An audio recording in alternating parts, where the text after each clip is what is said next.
राधे राधे। आप सभी का बानी भक्ति चैनल पर बहुत बहुत स्वागत है। आज की वीडियो में मैं विजया एकादशी व्रत की कथा लेकर आई हूँ। यह त्रेता युग के समय की बात है, जब श्री रामचंद्र जी अपनी अर्धांगिनी सीता जी को ढूंढ रहे थे। इसी वजह से ढूंढते ढूंढते श्री रामचंद्र जी समुद्र तट पर पहुँचे। भगवान श्री रामचंद्र जी को उनके परम भक्त जटायु वहाँ पर मिले। जटायु समुद्र तट पर बेहोशी की हालत में मिले थे।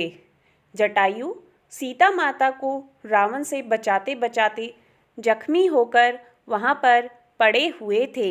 जटायु ने श्री राम जी को बताया कि लंका नगरी का राजा रावण सीता माता को सागर पार ले गया है। उन्होंने आगे बताया कि माता सीता इस समय अशोक वाटिका में हैं। जटायु द्वारा सीता माता का पता प्राप्त करके श्री रामचंद्र भगवान अपनी वानर सेना के साथ लंका पर आक्रमण की तैयारी करने लगे, परंतु सागर के जल जीवों से भरे दुर्गम मार्ग से होकर लंका पहुंचना बहुत ही मुश्किल था।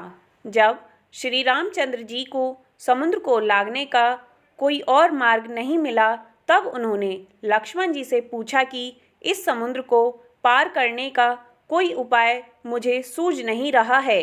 अगर तुम्हारे पास समुद्र को पार करने का कोई उपाय है तो मुझे बताओ।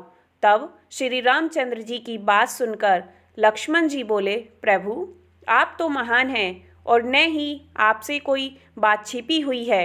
आप अपने आप ही हर कार्य को करने में समर्थवान हैं, परंतु फिर भी अगर आपने आज्ञा की है तो मैं कहूँगा कि यहाँ से आधा योजन दूरी पर अति ज्ञानी वल्कदालभ्य मुनि का आश्रम है।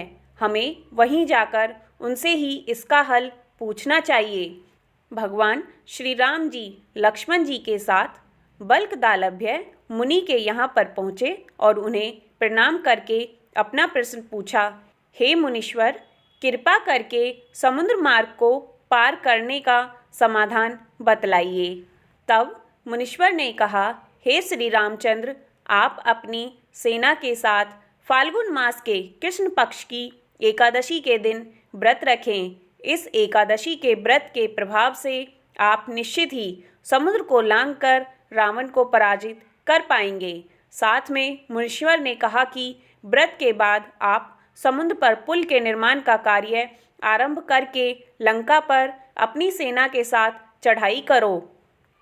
तब श्री रामचंद्र जी ने अपने साथियों और सेना के साथ फाल्गुन मास के कृष्ण पक्ष का दिन आने वाली मुनीश्वर के द्वारा बताए विधान के अनुसार एकादशी का व्रत रखा और समुद्र पर पुल का निर्माण कार्य शुरू किया।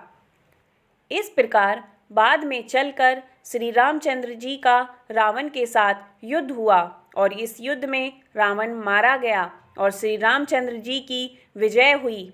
इसलिए इस एकादशी को विजया एकादशी के नाम से भी जाना जाता है। यह एकादशी विजय को देने वाली है। बोलिए भगवान श्री रामचंद्र की जय, भगवान विष्णु की जय। आपको हमारी आज की वीडियो अच्छी लगी हो तो इसे लाइक करें, ज़्यादा से ज़्यादा शेयर करें।